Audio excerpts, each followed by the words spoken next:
Hey, thanks for tuning into The O Word, where I, Sarah Quinata, and topic experts take a deep dive into the treatment and perception of older adults across the world and cultures. Join me on my journey to learn about the 700 plus million older adults across the world, one location and culture at a time. Grab your passport and let's go.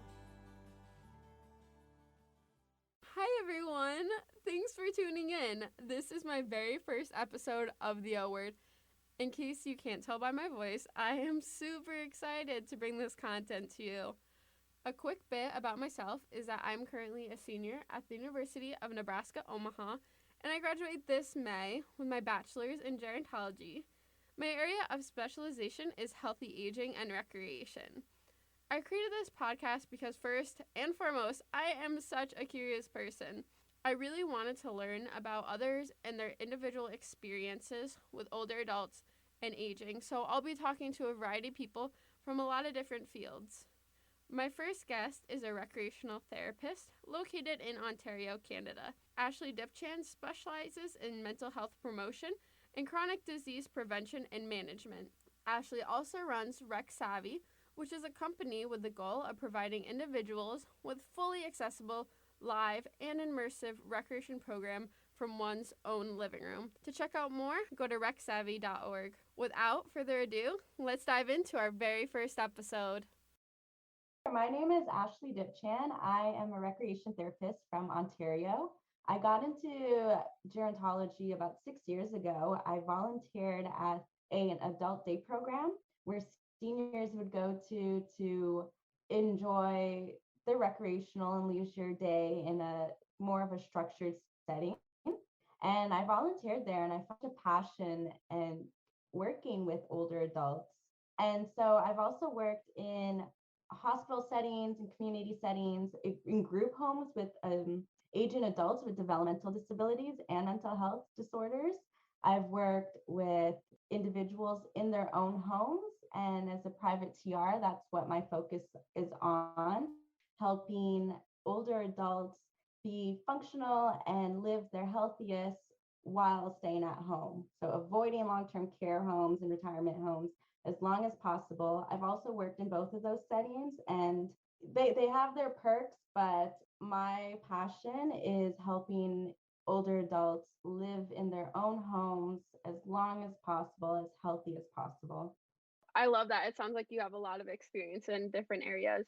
For our listeners who don't know, could you just kind of quickly explain what recreation therapy is?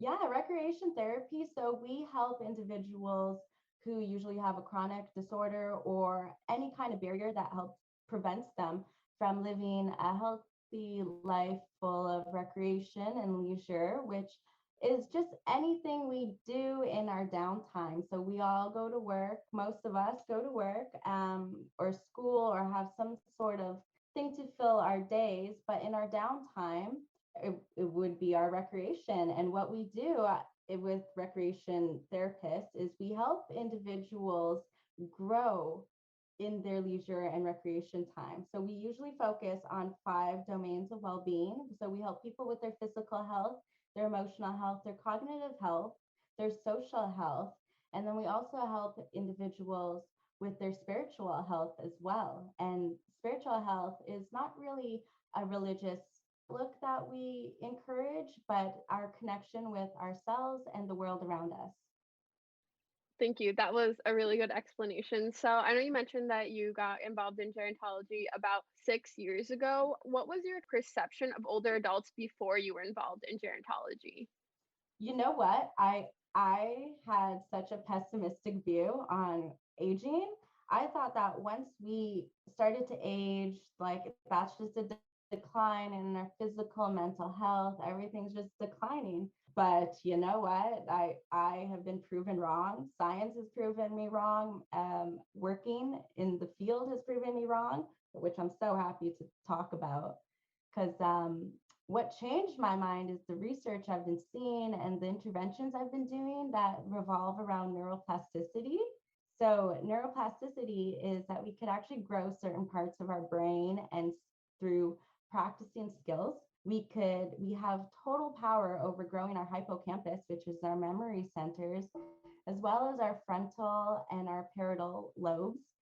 And so, what I've learned now is that we have the capacity to, even though aging adults, to have cognitive abilities that were better than when we were younger if we practice those skills. And as well as our bodies, our joints and muscles could also be like, we could be stronger than we ever had been as an aging adult. It depends on the lifestyles we choose. So would you say since learning these things, your perception on aging has changed? Totally. I am looking forward to aging because it's just so much opportunity to be better and to acquire memories that just make us better people. I totally agree with that.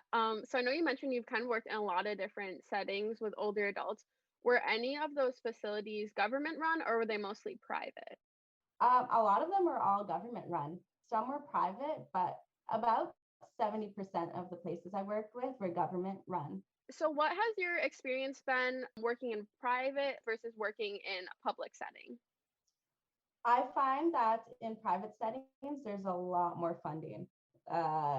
It's almost quadruple the amount of funding in private sector. With the government sector, there is a lot of funding in Canada as well, and the government does provide a lot of subsidies, but private sector is probably dominating. I find in terms of services and the monetary funding is just so much more. Absolutely. I find the same thing in the United States. So, you mentioned that, your government provides some subsidies. What are some assistant programs that you know of that are provided by your government for older adults? Well, you know what? We have this geriatric hospital that I work with, and the government for in any aging adult who have had an injury, a fall in their home, this package that they go through is it's a workshop they come to about 2 to 4 times a week. They meet with a team of professionals, a doctor, a pharmacist, an occupational therapist, a recreation therapist, a physiotherapist, just the whole team. And it's about a $10,000 package in terms of just the medical care that's being provided. And the government provides that for free at this geriatric hospital, which I think is phenomenal. The only issue is that there's just a long, long wait list. I've never heard of that before. That seems like it would be really helpful. Speaking of the wait list, so us in America, something that we see in headlines in Canada related to gerontology is the long wait list to get into long-term care. I was wondering if you could talk a little bit about that, maybe your experiences and the implications that has on older adults. Yeah, you know what? Our long term care is a little flooded, and there is a really long wait list for it. I think that gives a lot of people anxiety, and our government does realize this. So, our government is really encouraging older adults to engage in a healthy lifestyle so that they can live in their own homes for longer.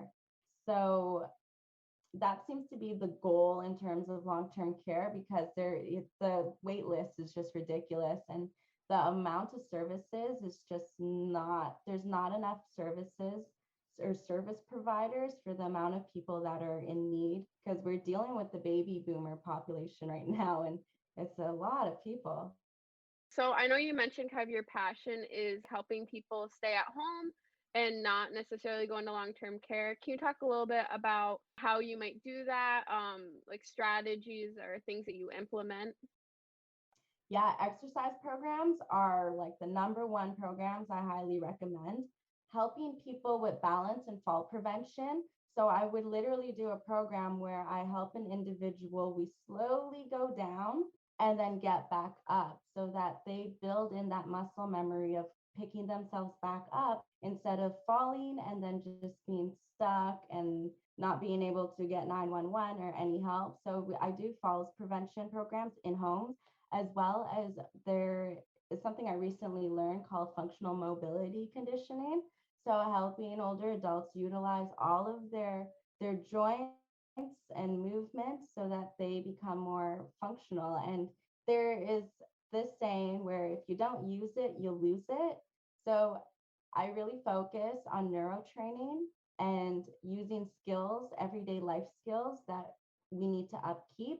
And people practice this depending on the person, if rather they have a dementia or not. Like if they have dementia, then every single day they're given homework, and their caregiver is also recommended to do an intervention with them as well. And then I'll come in once or twice a week. And then we have other individuals who maybe 2 to 3 times a week, that's what they need. So it's individual to the person, but exercise every week, at least 150 minutes every week, minimum. If an older adult may be struggling, like not getting exercise they need, or may need access like fall prevention, have you noticed there's a big reason why people won't go out and get those services that they need? Well, you know what? Pre-COVID, I found that a lot of people, they just did not know about the services that were out there, and they also the funding was a concern too for a lot of folks. So I think what our government really needs to be doing, and what they started to do, especially with that initiative at the geriatric hospital, is having a bundle of services in one spot for older adults to access, because they don't really have the tech skills like you or myself to Google and find a service or even know what's out there. So I think the lack of education of knowing what's out there, and also access to these services as well. Because where I live in the city, there's a bunch of these services, but then more north or away from the city we go, it's very slim. It's unregulated as well. So I think we just need more access and reaching those individuals as well. Are there a lot of people going into recreation therapy where you live, or is it still kind of a newer field? I find that a lot of people are getting into recreation therapy now, especially with the baby boomer population needing that help as well. So, yeah, there is a very high competition for recreation therapy, and there is an even bigger demand for private TR services. So I know that in America, it can sometimes be a situation where therapeutic recreation is something that is an afterthought, especially with funding. If they have to choose other things, that's going to be the thing that goes off the table. Is that something that you notice living in Canada? Yeah, I noticed that it's not as recognized, especially with occupational therapy out there, and a lot of people confuse the two. But recreation therapy is a wonderful preventative health strategy to keep people their healthiest in a fun and expressive manner. And it's really, we help people provide more meaning in their life. And I think that people are just so into a workaholic mode that they don't take in that we could actually gain a lot of skills through play and in our recreation time, and through spending time with others and social bonding. So, related to that, how has COVID impacted your ability to help people? Well, the struggle with COVID is now trying to implement in person services online. And the difficult part with that is most aging adults don't have access to technology the way that COVID would best serve. Like, because I worked at a retirement home, and about out of 120 individuals there, only about 15 knew how to use an iPad. So running programs was just very difficult, because we could help the 15 people no problem with programs, but then helping the other 105 individuals is a lot harder. And then same going into the community is there people in the community don't have the tech skills to access a lot of services that are now virtual. COVID has been really hard. It's been keeping a lot of people isolated, especially if they don't know how to use technology. But it's been wonderful for the people who do have access to technology. Can you give an example of something that you would do with someone who does have access to, let's say, an iPad? Yeah, I would do either a sit and fit program. So they stay in their home. We'll go through exercises that will help that individual. Even doing brain stimulation games over Zoom. Like, for example, there's a thing called Guess the Song. So I'll play a song from their era and they'll guess what it is. We could even dance with the song. It's very interactive and very playful, even though it's online. And even reminiscing. So I'll have a like a book or some sort of prop and ask them something about their history. Like, for example, what was one that I did in the past was for a Hanukkah. I was with a group and I showed them a dreidel, and we went around and everyone, with because this particular group, they were Jewish, and we went around and we told stories.